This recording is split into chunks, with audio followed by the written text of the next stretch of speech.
Here to keep the chase going, share information, spread unity, preserve our heritage and our culture. We're trying to achieve something that you just can't catch.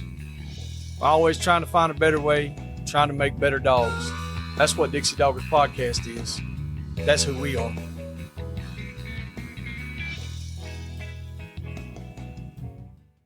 This episode is brought to you by Rankin Ranch 38 Cattle Company. Marc Rankin specializes in Brahma and Brahma Cross cattle in Oglethorpe County, Georgia. You can contact him at 407-832-2077. 407-832-2077. Quick podcast announcement. Ty Nordvet has a litter of Catahoula Pit Mix puppies, and he was wanting to place them with homes that have kids that want these dogs. He's located in Central Florida and can drive and meet if needed. You can contact him at 651-249-9246. 651-249-9246. All right, everybody. Joey and Nate here. Dixie Doggers Podcast coming to you one more time. Yes, indeed. We've been threatening. We've been threatening for a while to get some more guests on here and some try to achieve. I'm not gonna say a better guest, but a higher level of experience in our guests. We've had all our guests have been extremely awesome, but this guy right here is he's like a pillar in the whole dog hunting world, man. You know, he's been hanging around for a while, and he's one of those guys that everybody's going to know the name. That it's synonymous with a big old brindle dog. Without further ado, we got the man himself, Mr. Bob Plott, with us. How you doing, Mr. Plott? I'm doing fine. Thank you guys for having me. It's a pleasure to be here. I appreciate what you're doing. It's our pleasure to have you on. And, as we were talking just a little bit about, we predominantly hog hunt, but I have got into the bear scene a little bit, and it has really, really, I'm not going to say. Can't shake that. Yeah, it's not, it ain't hooked me, but it's a thorn in my side. I can't. Yeah, it'll bite. It's like a bug. It'll bite you, man, and stick with you. You either like it or you don't. Oh, I like it a lot.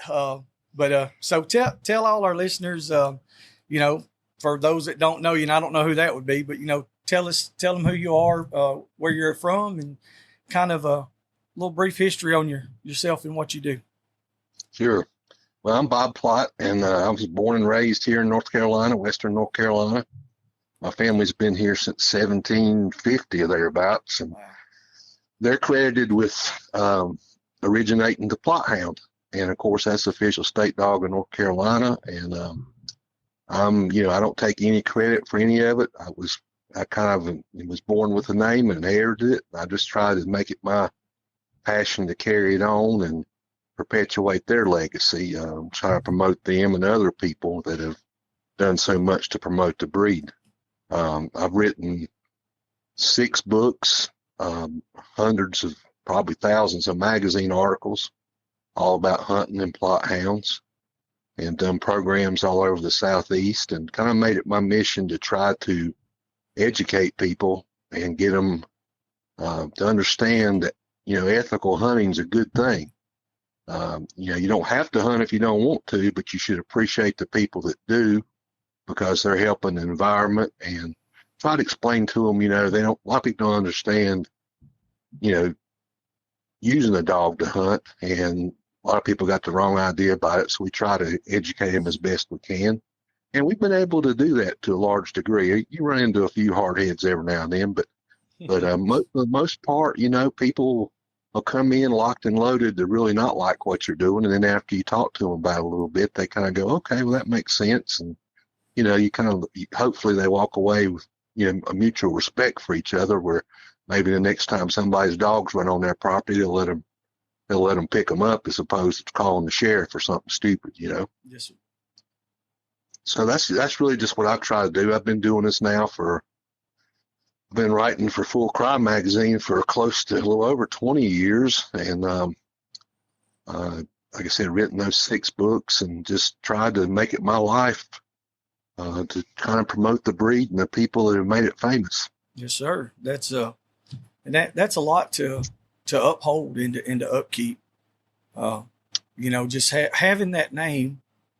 And like I said, everybody knows it's synonymous with the Plott Hound, and you're trying to keep that legacy going, keep that legacy alive.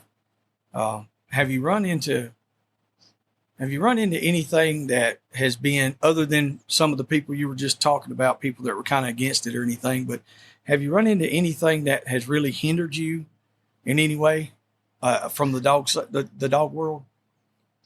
Yeah. Sometimes people get their preconceived notions, and I try to respect that. And then a lot of people have made money off dogs, and I never have, but a lot of people have. And a lot of people, particularly if they got pretty big kennels and that type of thing, if you try to explain to them some things that they don't believe and show them proof of it, they get mad about it. And some of that was really the case with the buckskin dog. We had a real hard time converting people to show that buckskin was legitimate color from the start. But I had death threats over that. But Yes. It's I've always said the only thing better than a Plott Hound is the people that own them, and I would say that 99.9% of the people I've run into over the years are good people, and I appreciate what they're doing and appreciate their support. Now, like I said, you run into a few hardheads every now and then. And I say all the time that hunters, unfortunately, can always be our own worst enemies, because instead of supporting each other, they seem to want to knock each other. And a lot of that's really prominent on the internet. That's why I generally stay off of it, just because I'm not going to get in there and get in an argument with people. It's just not, that's not worth my time. Yes, sir. But I try, if people write me or call me or ask me a question about something, I'll answer it the best way I can. And if I don't know the answer, I'll tell them I don't know the answer. But other than, a few situations like that, and like I said, I think we as hunters and dog men, I don't care what kind of breed you run or what your preferred breed is. I've never been one of these people that would knock another man's dogs. I tell people all the time, man, if you're happy with what that dog's doing for you, and you're feeding him and taking care of him, I'm sure not going to be critical, But the name does carry a weight to it to a degree. I mean, I've hunted with people over the years that you kind of can't win, if your dog gets to the tree first and they want to think you're showing off, and if he gets there second, then your dogs ain't worth nothing. So it's kind of damned if you do, damned if you don't sometimes. But like I say, you just try to deal with that, move on, and take the good with the bad. Yes, sir. Okay, well that was just one of those things I just was wondering about myself. It's I've got a line of dogs I inherited from another gentleman, and there was some weight that, like, it's the same thing like you said. If your dogs get there first, they're like, well, all you're doing is just showing out. And then if your dogs don't get there first, then they're like, well, you ain't got no dogs. Yeah, man, and they'll be the first one to go out and try to tell everybody that too, And oh yeah, and they want your dogs too. They want those dogs. Oh yeah. What kind of dogs do y'all run? Right now we run all kinds of mixed breeds. We got a lot of cur dogs. Mutt enthusiast. Oh, yeah, we're full-blooded mutt dogs. We've over the past, I've had several Plott Hounds. We've had some that were crossed. Like I said, we predominantly hog dogs. One of the best dogs I've ever owned actually was a Plott Hound. It was a rig dog, and he was trained off the front of a boat just to ride the river and rig. And I got him, and I had a little dog trailer I pulled around, and he rode on top of that trailer. And if he said something, he was telling you the truth every single time. Now that's a good dog. Yes, he was. He didn't like to cast, but he really didn't have to. Like I said, we didn't have to cast him. That's one of those dogs that if I could duplicate that or triplicate it or whatever, I'd love to have a yard full of them. But right now we got Kimmer curs, blackmouth curs, and some Catahoula. Oh yeah, I like all three of them. Yeah, and the York Terriers, the little Jags, I've had them for 20 years. Some bull terriers. We've got all kinds of bulldogs and bulldog crosses. We got a bunch of stuff. It ain't no good. No, I guarantee you, man. Be proud of it. Now we I tell you, we find some stuff every now and then, armadillos and possums. yeah, you gonna have that. You will have that. And I tell you, I think a lot of people, and just my opinion, but I think a lot of people make mistakes sometimes when they get a dog. You know, they think that I've learned over the years, or it's my belief anyway, that, you know, it's rare when you come across a dog that can do everything. You know, Yes. you'll get a good strike dog, you'll get a good catch dog, you'll get a good pack dog, but seldom do they do all three. And some people, you know, they want to say, well, I'm going to cull that dog if he can't do all three. But I'm of the mind that you ought to try to, if the dog's got special skills in one area, you utilize them, and you know, put some other dogs that are better as tree dogs or whatever, you know. It's like a toolbox. You got to have a It crescent is. wrench It is. and a hammer and a screwdriver. You know, that's the way we look at it. Well, yeah, it's putting together, it's kind of like sports, you know, it's kind of like putting together a good football team. You know, everybody's got their position, everybody's got their importance. And then when you have that one dog, you run, I call them once in a lifetime dogs. Yep. You might have 2 or 3 of those kind of dogs in your lifetime, if you're lucky, that really seem to be able to do it all, you know. Mm-hmm. So what do you hunt with your Plotts? We'll be back after a quick break. And now, thanks to the sponsors and friends of Dixie Doggers. Animal Housing Solutions. Boars and Broads. Crockett Taxidermy.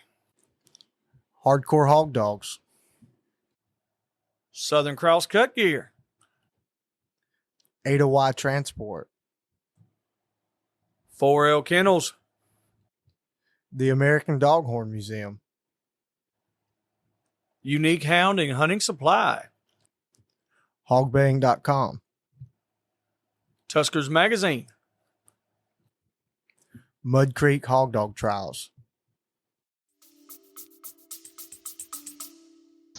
Well, you know, when I was younger, I did quite a bit of hog hunting, and of course, still do bear hunting. But I got away from hog hunting. I'm gonna be dead honest with you. It's the same reason Bob Plott did. He liked hunting hogs, and I did too. And there's some pretty good hog hunting not far from where I live now. But I just got tired of paying the vet bills. Yes, I mean, I've got more dogs hurt and killed hunting hogs than I ever have hunting bear, and it's not because, you know, they're more greedy on one than the other. It's just the nature of the beast. You know, Vaughn got to the point when he was getting old that he wouldn't sell a dog or give a dog to anybody that was hunting hogs, because he just felt like it was just like giving one a suicide note. Yeah, you know? throwing them in the fire. Yeah. And I mean, you don't get me wrong, I respect that, man. I've had some great Crockett dogs that were just Crockett Plotts that were just killer hog dogs. Yes, sir. But you know, I just mostly bear now, more than anything else. And of course, I had COVID back in 2022 and about died. I was in intensive care for almost a month and had pneumonia too, and it took me a while to get over that. And I got COVID again this year, and not as bad this time. I might have to be hospitalized, but that's slowed me down a little bit. But I'm hoping to get back going this year. Well, we wish rooting you for you. Yeah, we wish you get well real quick, man. That Well, thank you. my wife, we thought she had it. She went and got retested again last week, and it come out it was type A and type B flu or something. You know, she's been sick for a couple of weeks now, and you know, thought she was getting a little better, and then past day or two, she's, you know, kind of took a little bit turn for the worse, but it's not. It's not to where she needs to be hospitalized or anything, but it's just she's just sick, you know, and so that stuff has been going around this area pretty bad.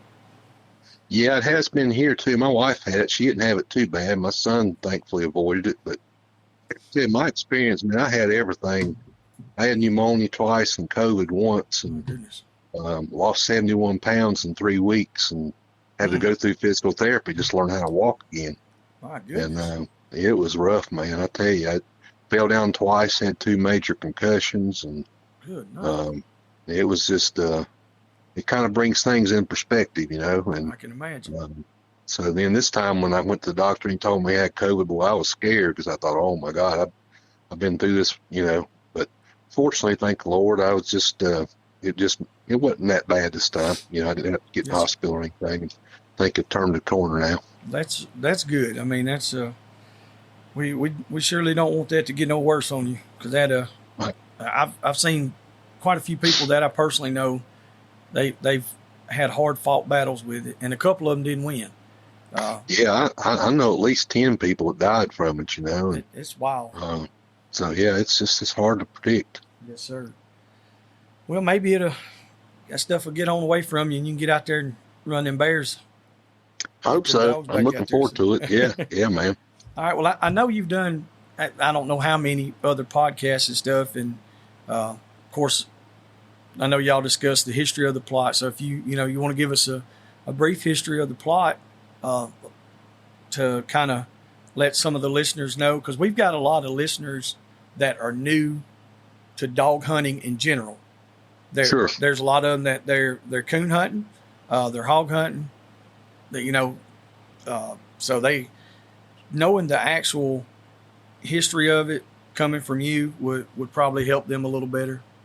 Okay. Well, I'll give you the short version of it as much as I can. That's If anybody wants more details, they of course just check my books out. It goes into specific detail there with a whole lot of photographs and stuff too. But We'll get all the info from you, and we'll put a link okay, on our stuff, great. so that way if people want to get your books, we Yeah. we highly recommend that.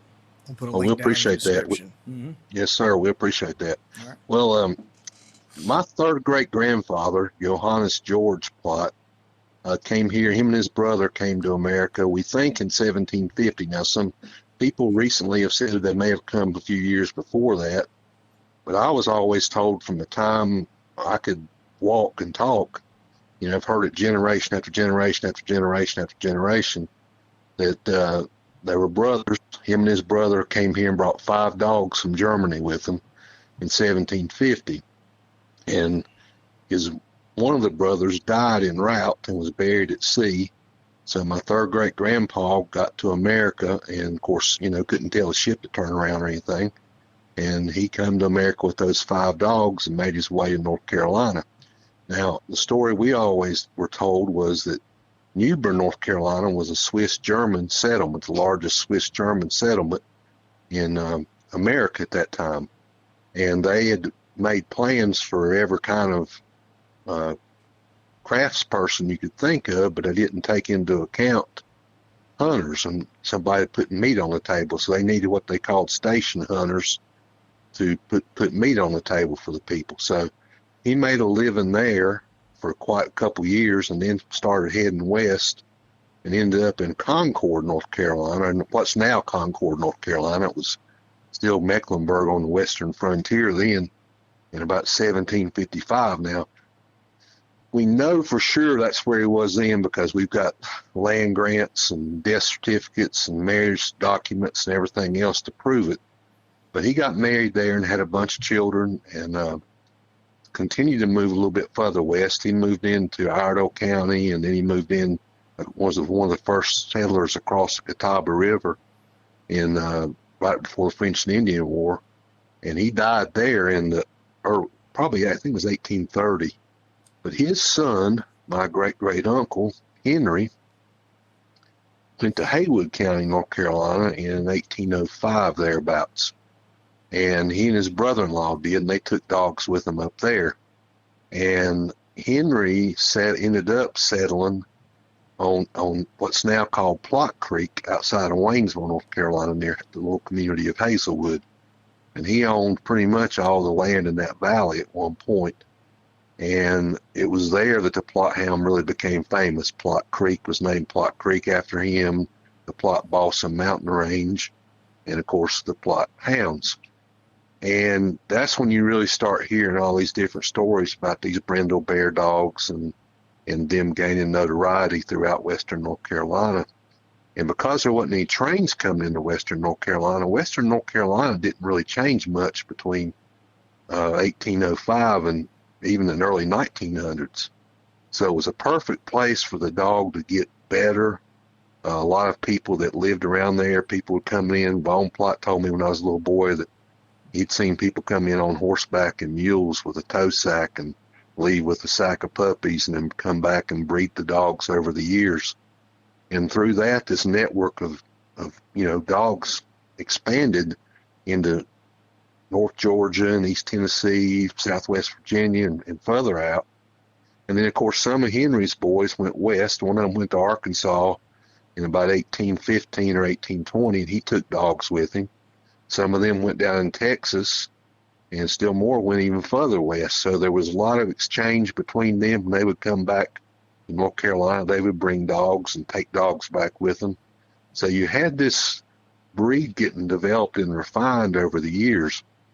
And so by early 1900s, people were coming here to hunt. The Smoky Mountains National Park hadn't been formed yet, but by then there were trains coming in. So you had a lot of politicians and famous people coming in, and they started writing stories in newspapers and magazines about the Plott Hound. New York Times in the 1920s had an outdoor column 3 days a week written by Raymond Camp, and he wrote about the Plott Hounds. And Horace Kephart came here and wrote about them, and Branch Rickey came to Hazel Creek in 1935 and hunted. Really? He was a guy. Yeah, he was a guy who integrated professional baseball. Oh yeah, I'm a baseball fanatic. Oh yeah, I do. I do a whole profile of Rickey in one of my other books because he was just such a fascinating guy. Yeah, and I've got a letter. Yeah, I've got a letter written on St. Louis Cardinal letterhead. He was working for the Cardinals in '35, and he wrote an article to Vaughn, mentioning him and little George Plott for their athleticism and their dogs and how they wanted to get some from them. So, so with all that publicity they were generating, by 1946, the dog got registered as an official breed. So UKC recognized them as an official breed. And there were 100 dogs first registered, or about 100, and 87 of them all came from basically 5 men. John Plott, Vaughn Plott, Taylor Crockett, Isaiah Kidd, and Gola Ferguson. And the ones that didn't come from them came from guys like L.M. Patton and people like that. In the Midwest, they had bought dogs from Vaughn. So basically they all came from the same place, and they all had the same foundation stock. And it just kind of took off from there. And, of course, by the 50s, the National Plott Hound Association was formed. By the 80s, the American Plott Association was formed. Dog was on Wide World of Sports in the 1960s on ABC television. Was recognized as a state dog in North Carolina in 1989. It won the Westminster Dog Show in the hound class in the early 2000s. So the dog kind of evolved over the years, but kind of remained the same in a lot of ways, in that it was a multi-purpose dog. In other words, when it was on the frontier, it was a hunter, it was a herder, it was a protector, it was a friend, and then later on it was the same thing, but also became a show dog, and Colorado Wildlife Commission used them to track cougars and tag them and that sort of thing. So it's just really interesting how they've evolved over the years, and that's just kind of a brief synopsis of about 300 years of history. Wow, that's awesome. I mean, there's a lot to it. I know, and I got to get some books for sure, because it's very interesting. I've read a lot of stuff on the Plott Hound over the years. Yeah, but it's just stuff that's just common knowledge and just put out there. But I need to get some stuff that's published by yourself, so that way I know the real deal on this stuff. Well, I'm not saying it because I've written it, but I take a lot of pride in the fact that I've never put anything in a book that I didn't have facts to substantiate. I mean, I've got all my family's registration papers dating back to 1946. I've got handwritten pedigrees dating back to the 1880s. I've got thousands of pictures, photographs. So, when I tell somebody that this was this way or this was that way, that's the way it was. I mean, yes. And the problem has been too, the internet's been a great thing and a bad thing, because anybody can post anything on there they want to. And you see a lot of stuff that people just get, I don't know where they're getting the information from. And some of it's been done by Plott people too. I mean, in 1959, the MPHA yearbook had 10 different stories on how the Plott Hound originated. Wow. By 10 different people, and every one of them were drastically different. So, it's no wonder people get confused and have been confused. And like I say, I mean, if somebody calls me or writes me and says, well, I heard this was true. And I say, well, this is why I can tell you that it's not, or this is why I can tell you that it is. And here's the facts to prove it, And most of the time people appreciate that. But every now and then you get somebody that's, just they're not going to believe it no matter what. And you just got to say, well, we just have to agree to disagree, I guess. Yeah, that's I fully understand that part. There's some people you're never going to get it across to them. No. Just like you call them hard heads, that's exactly what it is. Yeah. And I've always prided myself in that if, anybody could call me or write me and say, listen, man, I read this something that you wrote, and this is wrong, and this is why I think it's wrong, and this is how I can prove it's wrong. And if they could, I mean, I'll be the first person to shake somebody's hand, because I'm not claiming to know everything. But, I hadn't had too many situations where anybody's come to me with something that they could say was wrong. Yes, so, and then, like I said, if they do, I'd be the first one to say thank you, and I'll learn from that. Well, that's a big problem people have, is they don't want to take the time to stop and think things through, and to be open-minded enough to learn anything. Well, they don't, and a lot of people also are dealing with so much misinformation. Oh yeah. They built their whole kennels around that misinformation, and then for somebody to tell them that a whole lot of that stuff isn't true, it kind of defeats their purpose, particularly when they're trying to make a living out of selling dogs. And when I tell people that the most prolific sire in the history of Plott Hounds was half bloodhound, they look at me like I'm crazy, but it's true. Yes.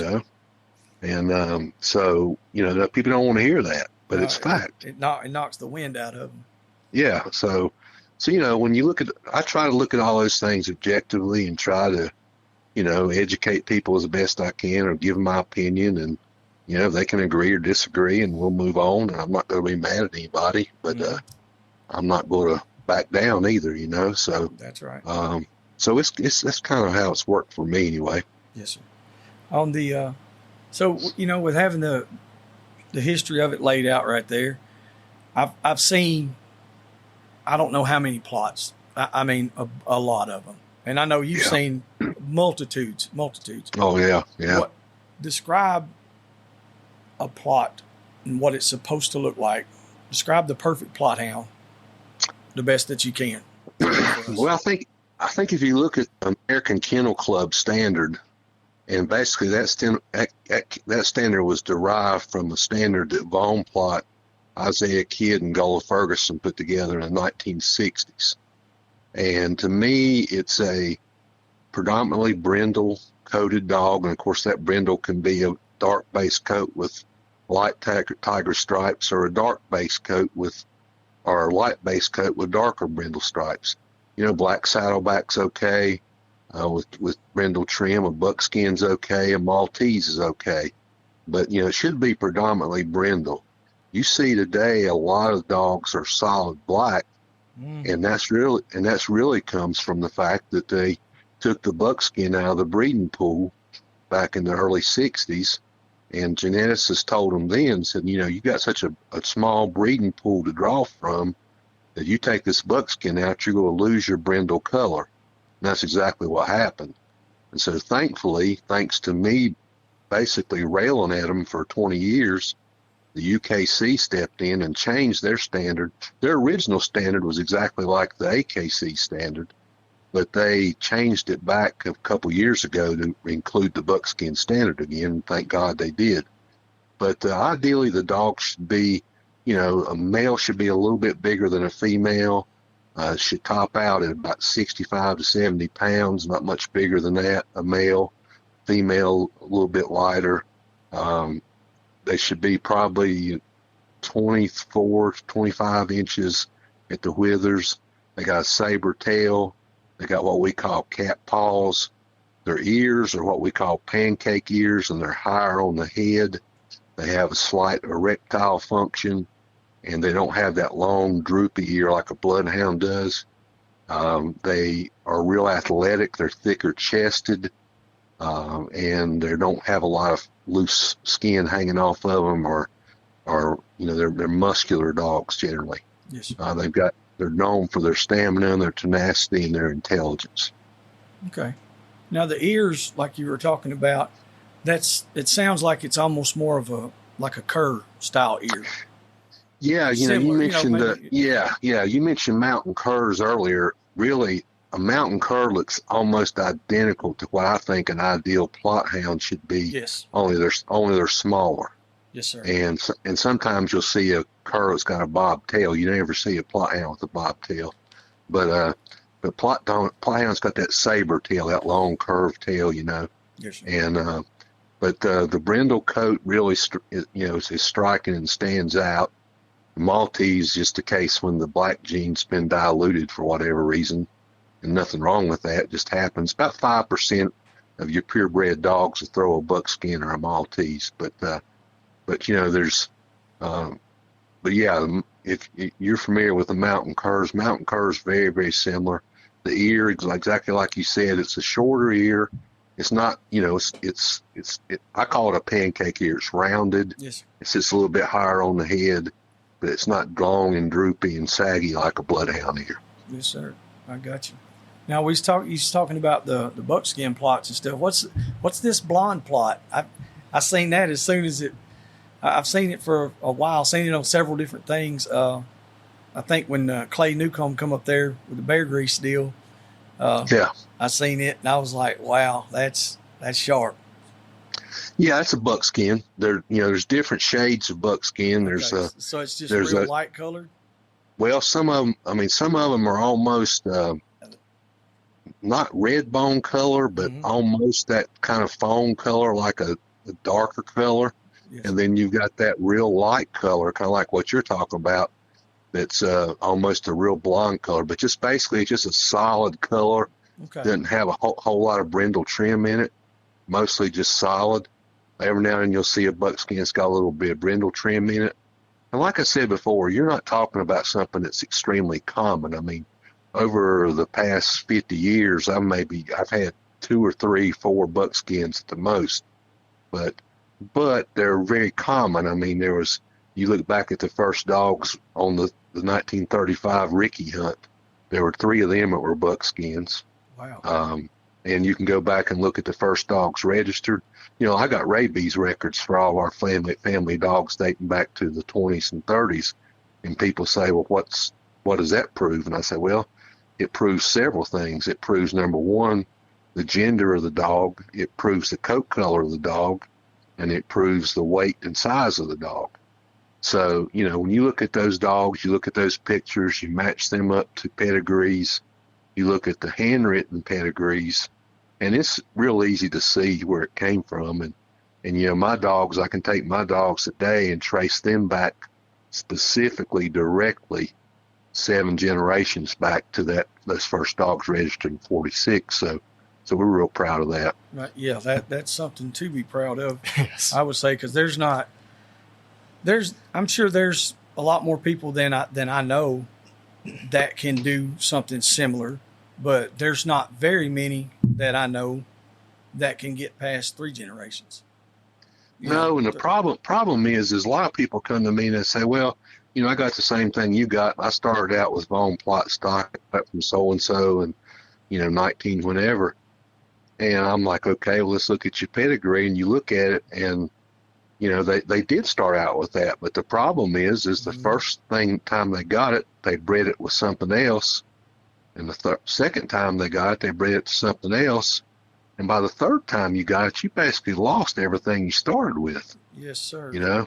So, I mean, you get that third generation down the line. I mean, yeah, you still got a smidgen of that blood in there, but, you're losing it drastically every time you do an outcross. I don't know why people can't get that part in their mind, because it's pretty much a very simple thing. It's basic math. It is. You got 4 quarters And if you take 3 of them away, and then you do it one more time, well, there's nothing left. No, I mean, You people know? just they just don't have a hard time, grasping that, but it's true. And line breeding to me is the key. I mean, and people misunderstand that.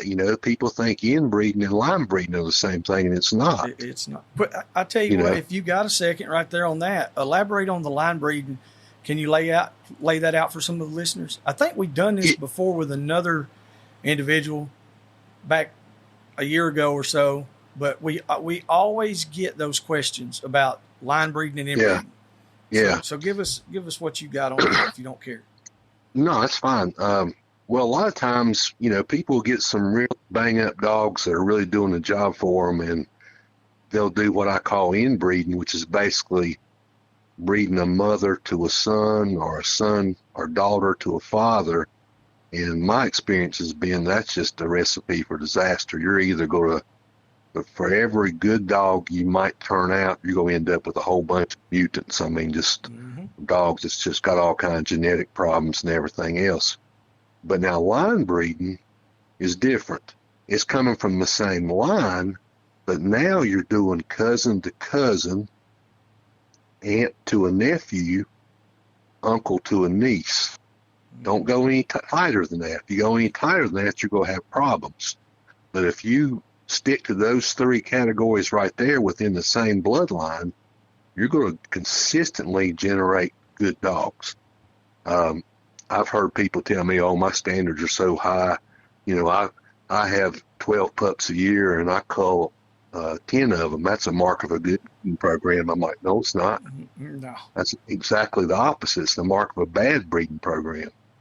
Once you got it dialed in, you're always going to have to, some dogs that aren't going to work out for you. But, once you got it dialed in, if you're producing, 10, 15, 20 pups a year, you ought to be keeping 90% of them.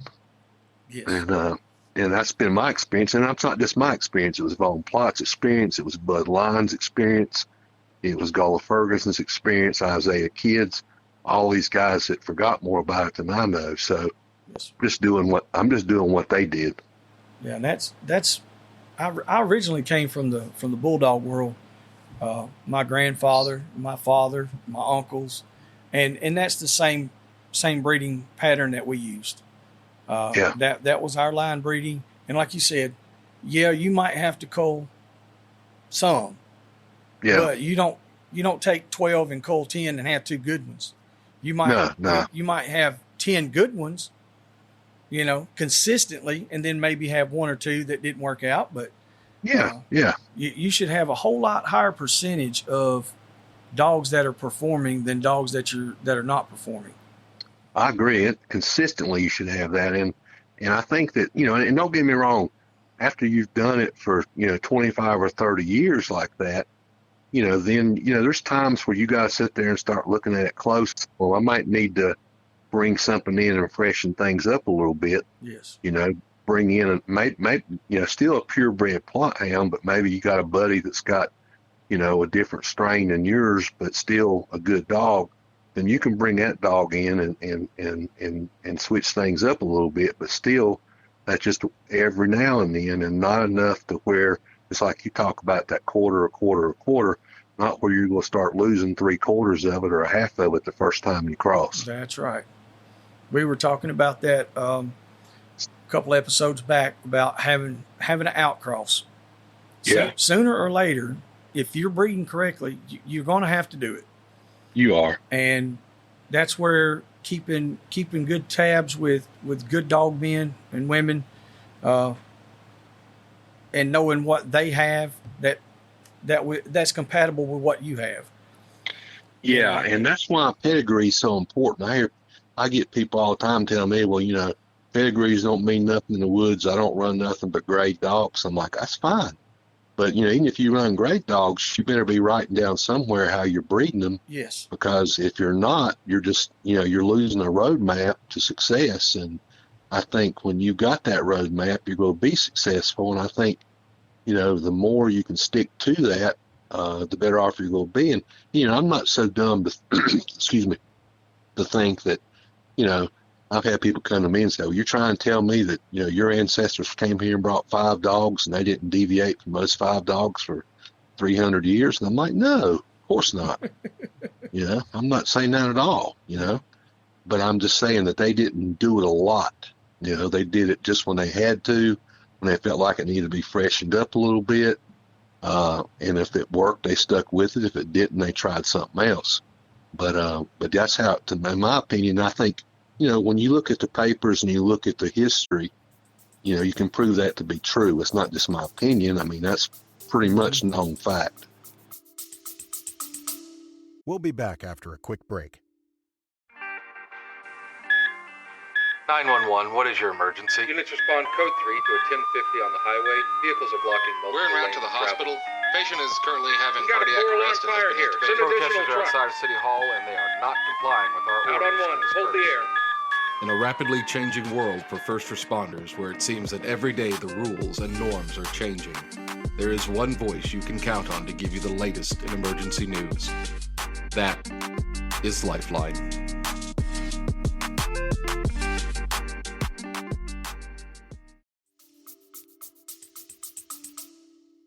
Yeah, I think a lot of the deal with the papers when it comes to the guys who are just strictly just woods hunting and they just running grade dogs is they know people that have doctored papers up or hung papers on the dog or did something shady. But and generally people that are doing that, they don't stay in the game long enough to really make a dent because they get caught. It shows up. I couldn't agree more. And I think too, that's one of the biggest drawbacks or weaknesses I think we have today is, I'm all for getting young people in here and getting this thing, getting them carried on, because if they don't, it'll die. But, so many young people come in and all they really want to do, I say so many, I shouldn't say that. Some young people come in and they are just really wanting to make a name for themselves in a short time. And I tell people all the time, look, if you're serious about this and you're thinking about you really want to develop your own line of dogs, still purebred dogs, but whatever breed, whether it be mountain cur or Plott or whatever, you better be able to spend about 25 or 30 years. Yes. Just getting it to that point. Then once you got that much time in it, now you got your line established and you can build on that. But if you're going to sit there and say, oh, yeah, I got 2 good dogs right here, and I've got the best dogs in the world now, and I'm going to breed some more, and by next year I'm going to be the best in the world. It don't work that way. No. I wish it did. I mean, yeah, it'd be great if it did, but That it would have just saved doesn't. us a lifetime. Lord, yeah. There's a guy right now that I know. His name is Cody Godwin, and Cody's a dog man. He'll never say he is. He's very humble, but he understands what he's looking for. Yeah. And he knows that he's not going to have 20 or 30, 40 dogs. He's going to have 6 or 8, and they're all going to be great dogs.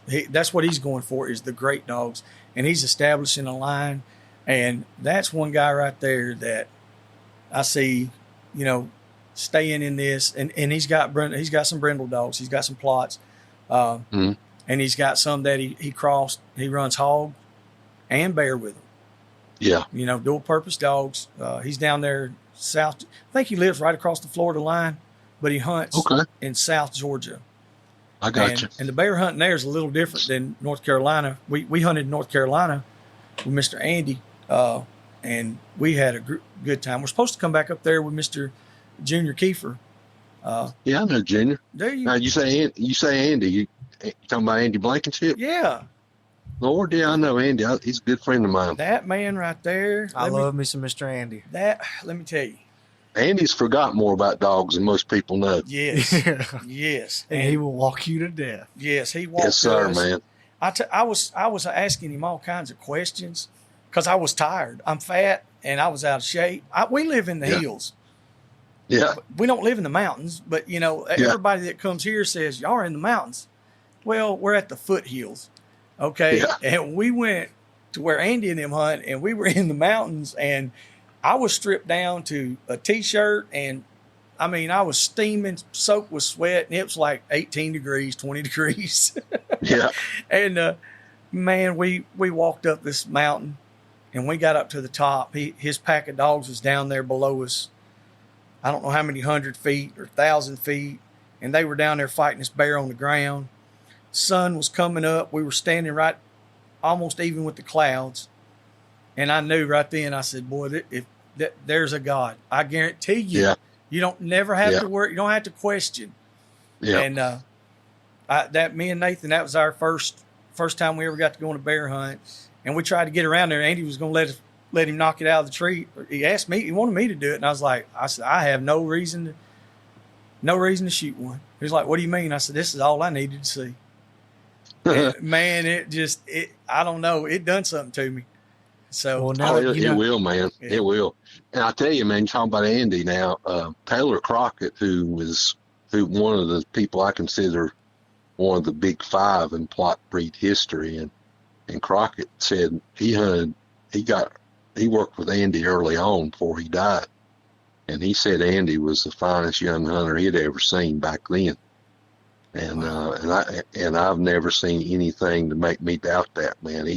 Andy's one of a kind, man. I tell you, he's special.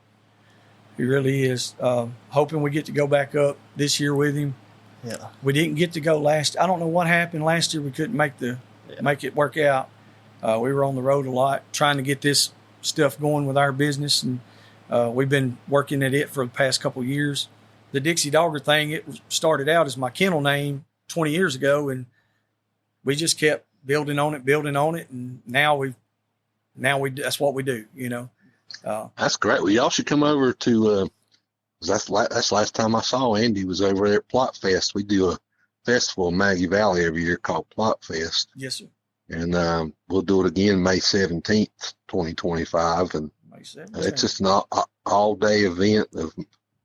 We have all sorts of dog events, mechanical, 1-dog mechanical bear bay, 2-dog, 3-dog bear bay, coon, 1-dog, 2-dog, 3-dog coon tree, and UKC bench show. And we have a bunch of guys come up on stage, and old legends and what I call legends of the breed, and I interview them. Andy was up there getting interviewed last year, and we have music and crafts and just have a big old time all day long, man. It's a lot of fun. Yeah, we're gonna have to come to that. That Andy was telling me about it. I emailed Mr. Bob about it, and I got the packet to sign up to be a vendor there. Oh yeah. Well, we need to do Yeah, that. love to have y'all there, man. You could sell your merchandise and let people wear your business and all that sort of stuff. Oh yeah, that'd be great. We'd love to have you. We go to the Plott Bay at Hickory Crossing in Georgia. Oh yeah, I've been down there. We've been going there probably 8 years now. We've missed almost every other bay except the Plott Bay. I've never missed. Yeah, since I started going. It's and we started going when I was in 9th grade, so I was before that. Anyway, it's been a long time. We've been going probably 8 years, I guess now. Yeah, somewhere in there. Another good buddy of mine, Gary Bowen, helps with that down there. Yes, that's where I was going with that, Mr. Gary. That's my buddy right there. Yeah, man. Me and him, we go way back. He's a good friend of mine. He runs in fact, he handles all the events for us. Really? Up there for Plott Fest, yeah, and he's a great guy, and we give special awards out every year, Plott Fest Hall of Fame and Bear Hunter of the Year, Hog Hunter of the Year, and all sorts of stuff like that. And the Meffin Award, I've been giving the Meffin Award out since Frank wanted me to do that. Before he died, he asked me to take it over for him. It's the longest, most prestigious big game award's been given annually, continuously since 1955. Wow. And we've been giving that out ever since Frank died.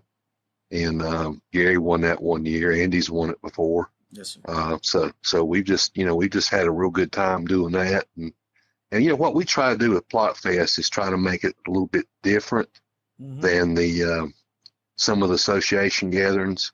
Yes, sir. We want all the hunters to be there, of course, but we want non-hunters to come too, and we want show dog people to come. We want people who just don't even own a dog, just want to come there and learn more about it.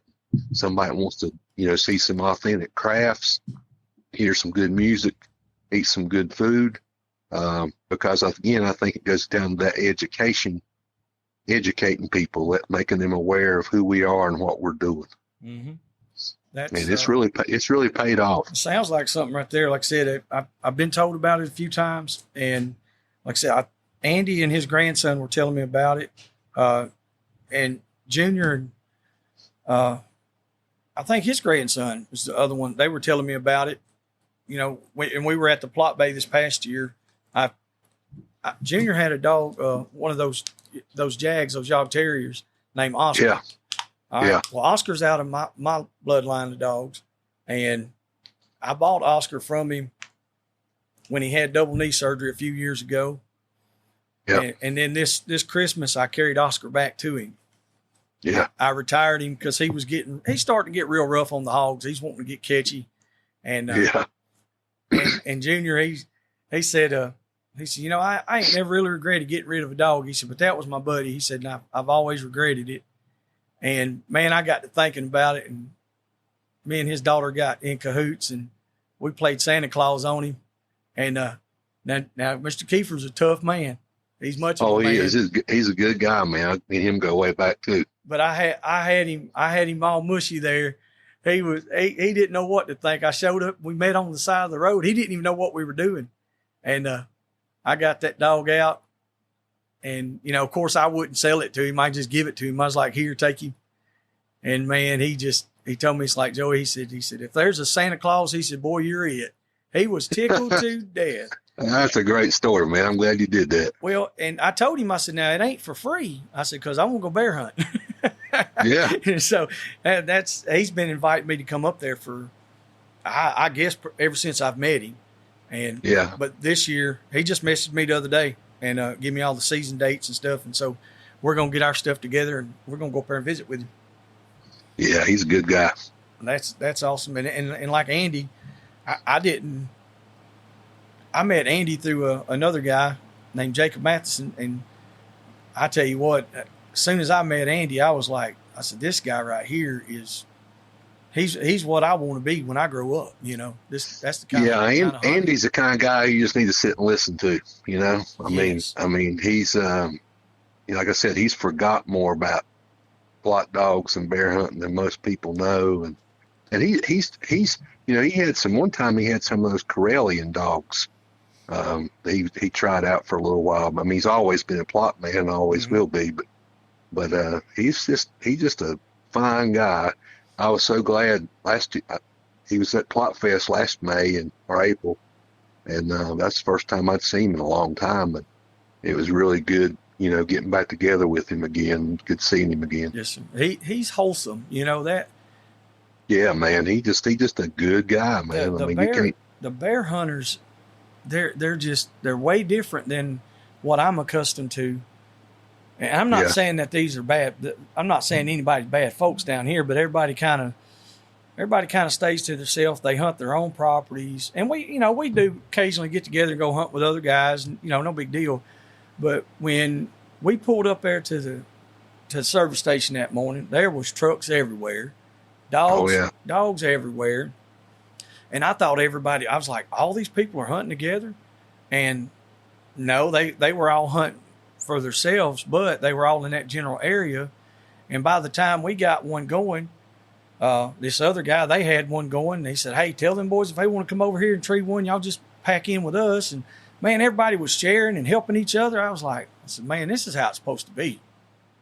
Yeah, and I'll say this, most of the time it's that way. You have to be careful though, because sometimes you get in some of those areas, even though it's federal land and state land that's open to anybody, there's guys that's hunted at those particular areas, for 100 years. Yes, sir. And, they look at that like that's my land. Oh, and, yeah, I could see that. And you don't go in there unless you go with them or unless you know somebody that's going with them, and that's not, excuse me, that's not all the time, but, it's just, but more times than not, it's exactly like you described. I mean, people are, they're there to help you. And in particular, like I say, if Andy's involved, it's always going to be good people. Yeah, I think that had a lot to do with it too. like you said, who we were with. I mean, everybody was just flogging him at the store that morning, Oh yeah. just coming over talking to him, and he's always smiling. Yep. And he's always smiling. And we went up there, and he wanted to see what our dogs would do. They had a couple of hogs on camera, and they'd run these hogs a lot over the years with some open hounds. And I told him, we got silent cur dogs, and we got lucky. I mean, lucky. We turned them dogs loose, and they went 0.6 of a mile and sat down and bayed. And I mean, that's where they was at, and they stayed there till we got there. It was pretty much one straight shot. And boy, Andy, he said, y'all got some dogs. I was like, no, they really ain't that good. They got lucky that time. And, but I'd rather be lucky, I guess. That's probably one of the biggest hogs we've ever killed. I mean, that rascal was huge. And I tell you, man, again, like you said, Andy knows dogs, and if he's saying you got a good dog, that's about as good a compliment as you can get. Oh yeah, he's a mess.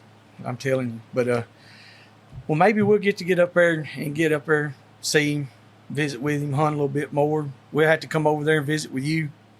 And yeah, man, I have to get together with all y'all guys at one time where I can hear some good stuff.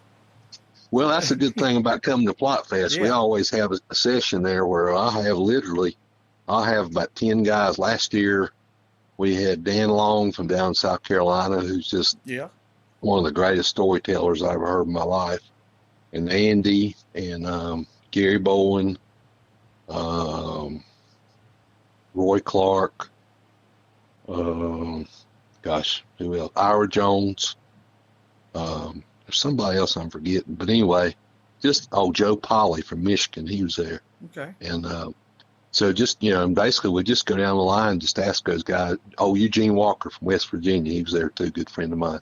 Yes. And we just basically I just say, well, you look on that stage and collectively you got, 500 years of experience there, That's awesome. And and so you sit there and say, well, man, let's learn from these guys, and yes. of course the best thing to do is just ask them a question and turn them loose and let them pass the microphone down. Every one of them give their answer, and like I said, some of them are just hilarious, but all of them can teach you something, and yes. So it's just that's kind of the purpose of it too. Gotcha. So with all these guys that we've just talked about, and I mean there's hundreds more out there that are breeding Plotts and raising Plotts and turning out good dogs. Who do you think, or who would you classify as probably the number one contributor in the past couple of decades to the Plott Hounds? Wow. I think the notes you sent me, you said 100 years. Oh, is that what it says? Okay. Yeah, I thought it did. Maybe it did. Yeah. But 10 years would be a little bit more difficult. But well, you go. Whatever's easiest for you. Well, I just try to go with, and I talk about this in my book quite a bit, or my books. There's 5 men I call them the big 5. They were all part of the 20th century, early 20th until actually on up until the 1970s and 80s. But they were, Von Plott, of course. He was the great grandson of Henry Plott, and he was the youngest son of Montraville Plott, who was a great bear hunter, killed 211 bears with a black powder pistol. His older brother, John Plott, who was the father of little George Plott, who was killed in World War II, he would be the second guy. He was the oldest son of Montraville. So you got the Plott brothers, Vaughn and John is probably 1 and 2. And then you got Isaiah Kidd from up in West Virginia. He really set the tone up there and doing a lot of really unique things. Gola Ferguson, who lived in Swain County and Jackson County. And then Taylor Crockett, who lived in Macon County most of his life and was just a great hog hunter, man. I mean, one of a kind. He kind of mentored Andy early on, and so Andy can tell you some stuff about him. But tough. Guy played college football, and he would hunt in his football cleats to give him better traction. He could run you in the ground. Wow. But those 5 guys, like I say, reason I'll pick those 5 as the big 5, so to speak, is when you look at the first, there were about 100 dogs registered in 1946. 87 of them came from those 5 men, and the rest of them came from men who had got dogs from them. So really, when you look at your modern day Plott Hound, it really started there. Now, you go been looking at the past 20 years, 30 years, then you're looking at people like Bud Line, who was a protege of Vaughn's, who died a few years back. You got Andy Blankenship, of course. You mentioned Andy. Eugene Walker up in West Virginia, good friend of mine. All those guys have done tremendous amounts of work to promote the breed. Rory Clark over in Hartford, Tennessee. Junior Kiefer, another good guy. I could go on and on. There's really Ira Jones. There's just a whole bunch of guys like that all kind of, like Ira told me one time, if it ain't broke, you don't need to fix it. And, excuse me.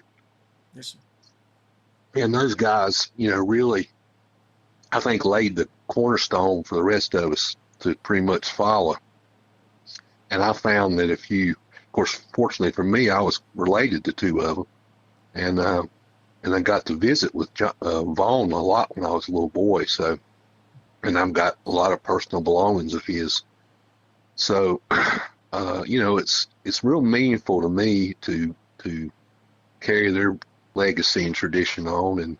And like I say, it's important for us to find new people to come in, like your son there and other people, to come in and carry that on too, because that's what we need. We got to carry it on to future generations, and we got to have people that are interested in I don't think anybody needs to be locked in the past, but you can't forget about it either. You need to learn from it and preserve it and perpetuate it and build on it.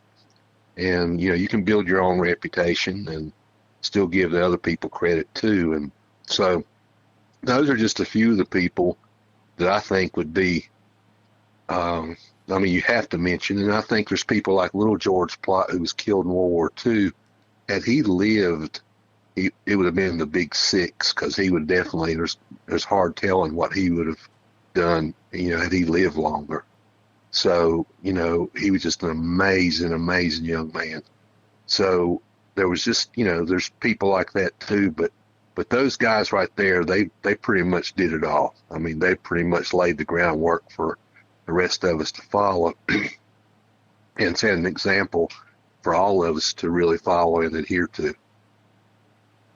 I got you. That's a lot for me to take in, honestly. I'm sitting there trying to just get the full conception of all the people that we just talked about. And, I've got the joy to know them, a couple of them, and to hunt with them and to spend time with them. And then the people that you're kin to, your family, it's like, I could just imagine the quality of dogs that you have. And that's at the end of your leash, it's, it just, I don't know, man. It's one of those things where I'm trying to wrap my head around it. And like I said, I've been blessed and had some really good dogs. Had some that were, I consider great, but, I hope that one day I can have something like that to clip up, and turn loose. Well, I think you were on the way. I think that's what it takes. You've got that sort of dedication and sort of, you're clearly a smart guy, and you're smart enough to learn from other people. Yes. And that's what it takes, man. The people that come in here and think they know it all and think they're too good or too smart to learn something from somebody, they're not going to last. No, I've seen several guys that they have, and I know one or two that have some really good Plotts right now. Oh yeah. And I'm not just saying, I'm using the Plott Hound because that's the subject that we're on. And Sure. But those guys, one of them, you can't tell him anything. No. I mean, it wouldn't matter if it was you. It wouldn't matter if it was your great-great-grandfather standing there talking to him. He would still say, hey, I know more. You know? Yeah, and really, honestly, you know, I foolishly, when I was younger, I thought that, you know, if I laid the facts in front of somebody, that I could educate people and could turn them around and maybe help them and maybe let them see this is really how it was, you know. Yes, sir. But there's some people you just can't. And when you find that person like that, I found the best thing to do is just walk away from them. Because, you know, just it's kind of like it's kind of like politics. You know, you're going to vote for who you're going to vote for. I'm going to vote for who I'm going to vote for. Mm-hmm. You know, you're not going to change me. I'm probably not going to change you. So let's just don't even talk about it. That's right. You know, right. So that's kind of the way I look at it. Yeah, now, you know, we were talking about the Plott Fest deal. What other, like, maybe not festivals, but do y'all have like big annual hunts? Do y'all do like Wounded Warrior hunts or veterans hunts or anything like that in your area? I don't personally. I'd like to. Like I say, the COVID thing really about killed me. So I mean, it really shut me down for the past couple of years. Yes, so sir. I've been kind of limited physically in what I could do. But Okay. I'm hoping that going forward, we'll be able to expand and doing some of that stuff. And I started a company years ago called Mountain Memories Productions, Mm-hmm. and we put on programs all over the Southeast about Plott dogs and Plott history and mountain culture. Put on concerts with people that are good musicians and that sort of thing. It's trying to promote that same culture. So we try to do that sort of thing. And like I say, Plott Fest has been the focus because right now, this year, I felt like we got it dialed in finally. I felt like we've been doing it since 2012. We've had some really good outings, but I really felt like, we had COVID really shut us down in 2019, but we came back strong in 2020 and 21. Then I got sick. We came back in 2023. But last year, I felt like with just me doing it by myself, with just some volunteer people like Gary Bowen, it really made a difference. We were able to get it the way what I envisioned it being. And I've got one of my cousins, I'm kind of grooming him to take it over when I'm too old to do it. And so I'm excited about that. I'm just excited about everything we're doing with Plott Fest because Corey Plott is the young guy I was talking about. He's a potter by trade, and he, instead of giving these cheap trophies out for awards, he handcrafts these beautiful jugs that with people's names on it and that sort of thing for the awards for the dog events and for the special awards. So that's just another thing. Yeah, that's another thing we try to do, just to. Well, it keeps that hand on your heritage as well. Yeah. I mean, it really does. It keeps your hands on it because our heritage we're losing it. I mean, we are every day. You've got these youngsters out here, and I'm not harping on the young guys because it's not all their fault. It's my generation's fault because we didn't grab a hold. And my father, he should have, maybe he should have done something a little different with us. But now I feel like, my grandfather, he instilled, our traditions and stuff in me. And I try to do that with my son. And not too long ago, he figured out what I was talking about because we were talking about the dogs and the hunting and all that stuff. And I simply told him, I said, if you don't do it, it's over. Like it dies. Yeah. I went to school. You're the last one. I went to school at Mississippi State for forestry with a concentration in wildlife management. Uh-huh. And I grew up rural. I went to a 3A county high school, and I get there and even the forestry department's not real big at Mississippi State, even though it's one of the biggest in the country. There's probably 150 people in my class. I mean, that's already more than I graduated with. And then you take the other 28,000 students there at the school, and it was just so overwhelming. And you talk to all these people who considered themselves outdoorsy, and I don't mean that to be snobbish or anything, but Yeah. they weren't really outdoorsy. They were like, No, I fish stock bass ponds and shoot deer out of a blind. And I'm like, yeah. do you know what sinew is? Do you know what you use Yeah. it for? And they're like, no. And I'm like, Yeah. do you know how to make Yeah. rawhide? And they're like, no. And I'm like, They didn't know how to tan a hide. they don't know how to tan brain hides. tan. They don't know how to skin. I mean, know how to trap. when you have people now, and the most inspiring thing was seeing so many people who went to college and met these other guys, and they were like, man, take me hunting. I don't know anything. Nobody Yeah. in my family has ever been hunting, and just seeing how many people wanted to do it and wanted to learn, and then how many people were kind of pretending they knew what they were doing, I guess. Yeah. Not saying I know everything, but like from processing in the field and making your own meats and sausages and cutting and butchering and the whole tracking and just that whole aspect of thing is so lost to people my age. It is. And it's great to see a young guy like you carrying that on, because that's one thing we do. Like Plott Fest, we have tanning displays. You know, Oh, yeah. we've tanned bear hides and buffalo hides, and so yeah. I mean, I know exactly what you're talking about. We're gonna pack that place out this year. Yeah. Well, I hope you do, man. We're gonna We'd love to have you. invade. We're gonna bring a bunch of some of these deep south hillbillies up there. No, please do, because I think, we had about close to 1,500 people there last year, and I think we'll double that or triple Yeah. that this year, because I know, everybody that I talked to that came was really pleased, and we had people there from 25 different states and 2 foreign countries. I had one guy came all the way there from Sweden.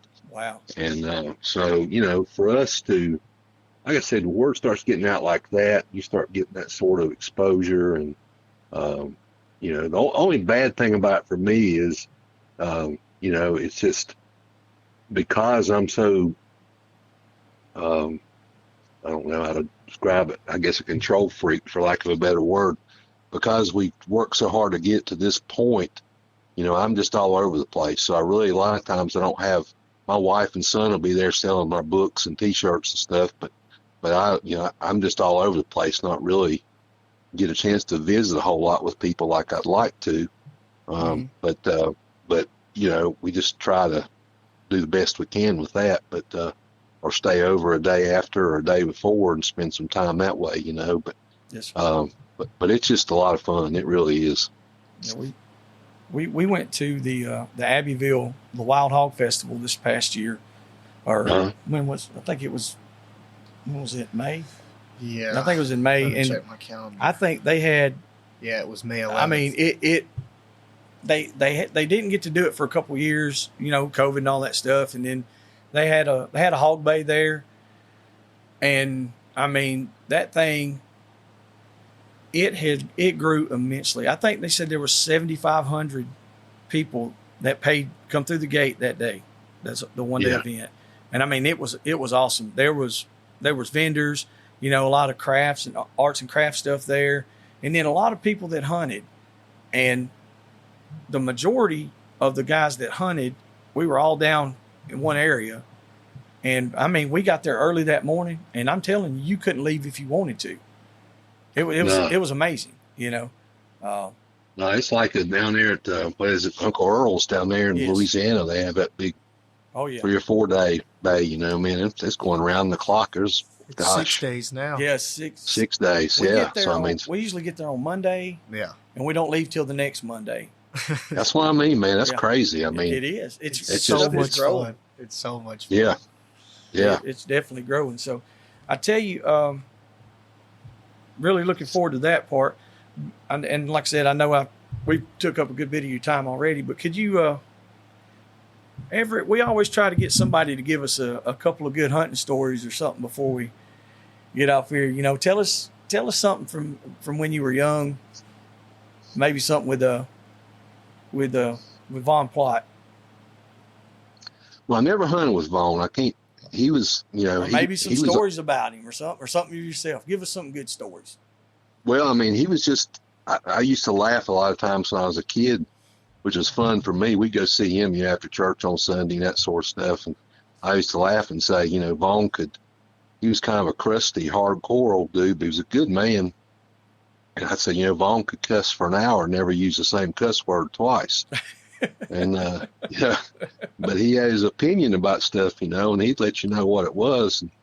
And he didn't back down a bit from anybody any time. And I always loved that about him. But I guess, the first time, it wasn't the first time I'd been hunting, but it was one of the early hunts, and it was over here not too far from in the Andes area over there in Graham County. Back when I was a boy, they had what they call lottery hunts. And unlike now where, man, if you can't kill a bear now in bear season, something's wrong with it, because there's thousands of them. Yes, sir. I mean, 48 of them got killed by cars in Haywood County on Interstate 40 in October last year alone. But anyway, there used to be still is a big game refuge over there, Santila Game Refuge, and back then you could put your name in for a lottery, and when if your name was picked, you got to pick like 20 or 24 of your friends, and you basically got that whole refuge to hunt in for about 2 or 3 weeks.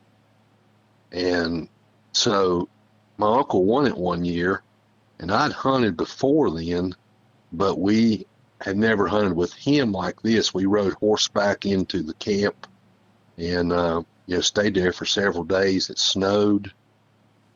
It just had every element of a hunt you could hope for.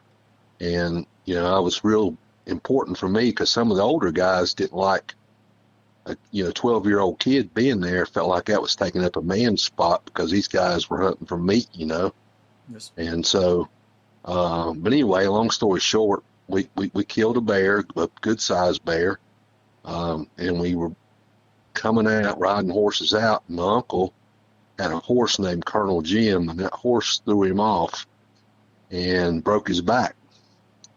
And we had to rig up a kind of a travois and drag him out to the truck, and we loaded the horses on the truck, and he couldn't move his right arm. And so he told me, so you're going to have to change your gears. I'll push the clutch in. So we drove from the other side of Robbinsville back to Bryson City, where he lived, and unloaded the horses and put them up. And he walked in the hospital and found out he'd broken his back. They told him he was lucky he wasn't paralyzed, but he was right back at it in no time. But that's tough as those guys were. Marc Cathy was one of arguably the best all-around sportsman, fly fisherman, bear hunter ever lived. Big time Plott man. Him and Marc were best friends, and Marc died in 1944, so I never got to meet him either. But Marc died under a tree with his Plott dogs around him, and wow. His sister come and dogs wouldn't get off his body till they called his sister, and the search party found him. And he had been to a preacher. His sister, he'd never been married. His sister insisted he go to a preacher to make sure his soul was right with God. So he did, and so a few weeks after that he died. And he's buried in Bryson City, and there's a tombstone there. He and my uncle were best friends, and the tombstone there says, Marc Cathy, beloved hunter and fisherman, caught himself by the gospel hook just before his season ended for good. Wow. So I always go by Mark's grave whenever I'm over that way. But so that was a real memorable hunt. And then I remember, you talk about different conditions and stuff when you're hunting. I remember we were hunting in the Globe Valley, not too far between Lenore and Blowing Rock, North Carolina, a few years back, and we got there that morning. It was way before sun up when we turned the dogs loose, and we struck a trail pretty early, and it was probably 55, 60 degrees, and it had been raining a little bit earlier, but it cleared off. And so keep in mind it's 65 degrees, and we're climbing and up these steep mountains, chasing the dogs, looking at the tracking collar, Garmin or whatever, and they struck a trail. Well, just as they struck that trail, and the bear didn't come past us where we could chase it close enough, it just came the awfulest downpour you ever seen, thunder and lightning and just pouring down rain. And, of course, that pretty much killed that trail, and the dog lost the bear. So we got the dogs leashed back up again, started getting out of there. Well, as soon as it quit raining, the temperature just started dropping. I mean, I'm talking about it went from 50, 55 degrees down to freezing just in no time. And we got out, and it was so muddy we couldn't hardly, make it. And now it was snowing, and so I told the guy I was with, I said, I'm walking out on the creek. I ain't trying to go through this mud hole. So I literally put one dog around my neck, and I only had 2 dogs with me that day. Put one dog around my neck and climbed down this waterfall, and then took another dog and went back up and got him, and then we walked out.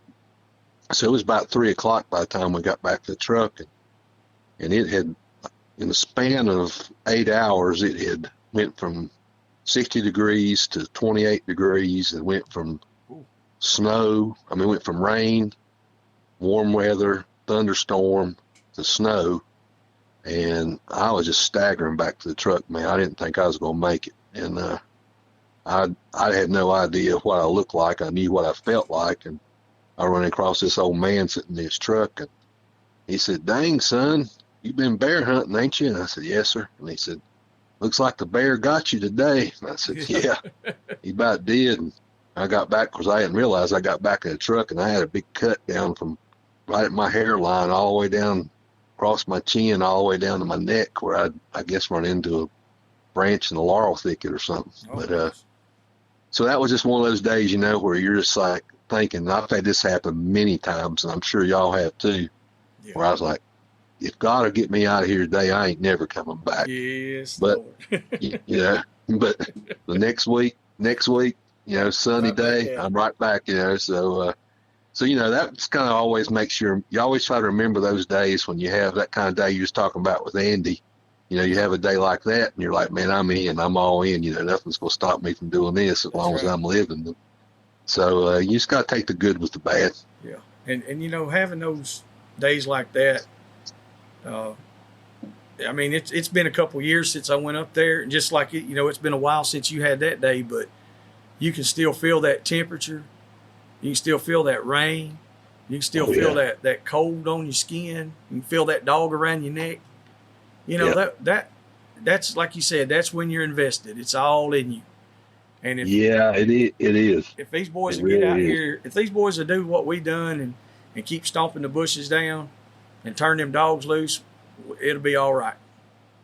It will, and that's why I'm optimistic. That's why I'm so glad to meet your son, see what he's doing, and I just think that we're going to be all right. We got good people to carry it forward, and yes, I think, like you said, when you see, you got to take the good with the bad. It ain't, it's not all turning the dog loose and running 300 yards up in the woods and killing a bear. It's most of the time it's all day, Yeah. That's just exactly right. Wearing your shoes out and boots out and coming home just exhausted. And, and you got to be, it's like Daniel Boone said, you got to pick your hunting partners like you pick your wife. You get with the wrong hunting partners, makes it rough. They can make it hard on you intentionally sometimes. I've had that to happen too, so you got to learn how to sort through that sometimes too. But yeah, it's a learning process, and everything I've ever done, I'm old now, but everything I've ever done, I've tried to look at like I learned something from it, good or bad. And so those good times, bad times, nothing's worse than losing a dog or having a dog get hurt bad, but that's part of it too sometimes. Yeah. So yeah, it's just it's all part of it. That's right. Well, man, we really appreciate you taking your time and talking with us, and just being able to document the history that and with us being able to do it on this platform now, we can share that history with other people. Now they can, we can get them in touch to get your books, and and your family's legacy, not history, but legacy, can continue on. And hopefully a lot of these young guys will grab those books. Not just young guys, some of the older guys too. They'll read them and can see what it takes and what it's taken over all these years to keep and maintain this. Of course they'll never get the full effect until they've actually had to feed the dogs and take care of the dogs, breed the dogs, and do all that. But they can see what you and your family have put into it, and I commend you for doing that. Not a lot of people will jump on that and take a hold of that. That's, like I said, that's having that namesake right there. To me, seems like it's a lot to tote. It is, and I appreciate that, because it is a responsibility, and it's a responsibility I take serious. And I never really thought much about doing it till my own son was born, and I always thought there's plenty of other people to carry this on. There's plenty of other people to do this, and so all of a sudden one day there wasn't, Mm-hmm.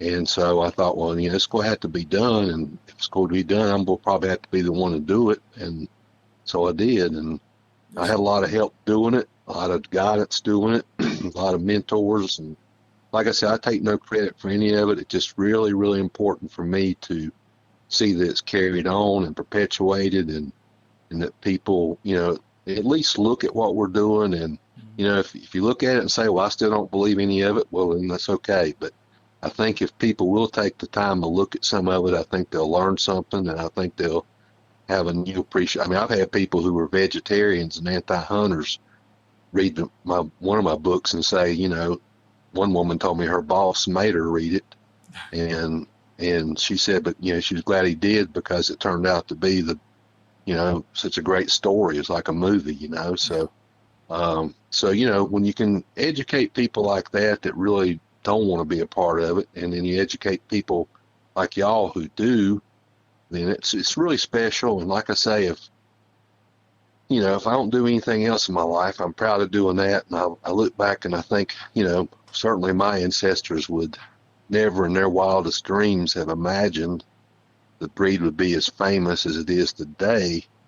But, I like to think they'd be proud that it is, and what we're doing to keep it going. Yes, sir. Without a doubt. And in the future, if there's anything that we can help do, like for the festival or anything, you holler at us. I mean, anything. Yeah, same here, man. Yeah, same here. Y'all got my contact information. Call me, email me anytime. Well, I'm gonna get a hold of you when we come up visit with Junior. Okay. And see if we can't make some rounds and I'm trying to plan it to where I can have 7 to 10 days just to kind of go around and make me a loop and visit and get to shake some hands and talk dogs with some of y'all. Yeah, that'd be good. I know I've taken some people, literally, it'll take about a day just to make a loop. Yes. Through there, just showing, where the Plott Boston marker is, and the Plott dog statue, and the Plott marker we helped get up, and, where Henry Plott first moved to, and all that sort of stuff, so it's, Gotcha. I'd love to have you and love to show it to you. I took Clay Newcomb through there one time when he came a few years back, so love to do the same thing with y'all. And yes. Like I said, tell people to go to our website, We will. check out our stuff, and, like I said, email me, call me anytime, man. I'm here for you. All right, Mr. Plott, we sure appreciate you. Yes, sir, man. Thank y'all. All Thank right, you, Mr. You have a Plott. good night. You too. Bye-bye. See you. Call ended. Well, let me tell y'all, folks, that right there was that's one of the guys I've always looked up to and always wanted to talk with, and honestly never thought I'd never really thought that I put much effort into even trying to contact him or anything, because I never got into the Plott Hounds but for a short while, 3-4 years. Yeah. And that's been 10 years ago. Mm-hmm. And then I had a couple of people, they contacted us, and they was like, man, we'd like to see if you could get him on. And so Nathan, he's done a little talking back and forth and talked with Mr. Plott and got him on. And man, we talked for a little while before we started actually recording. And I mean, it's He seems extremely genuine. yeah, he does. He seems like a really, really nice guy. And I mean, so y'all make sure to check in. So May 17th of next year in Maggie Valley, they're going to have the Plott Fest. If you're within driving distance of it, try to support that. We do the Plott Bay at Hickory Crossing every year. Usually it's in April. Mm-hmm. And so I know a lot of you guys, y'all drove in for that. So, I mean, if you can make it happen, make it happen. I think we're going to be there. Pretty sure we're going to be there at least. I don't know if we're going to set up a vendor. We might. I don't know. Debating. I kind of want to go the first time so we Just can to go enjoy it. Yeah, just to go enjoy it. Because, I mean, that's like getting to hang out with Mr. Andy and with Mr. Kiefer. Like, these are two gentlemen that have really, whether they know it or not, like, those are my heroes. For real. For real. So, that's it for me. We'll see y'all. Thank you. Hope y'all enjoyed that episode. Stay tuned for our new episodes every Monday and Wednesday. For questions, advertising, or just to chat, email DixieDoggers01@gmail.com.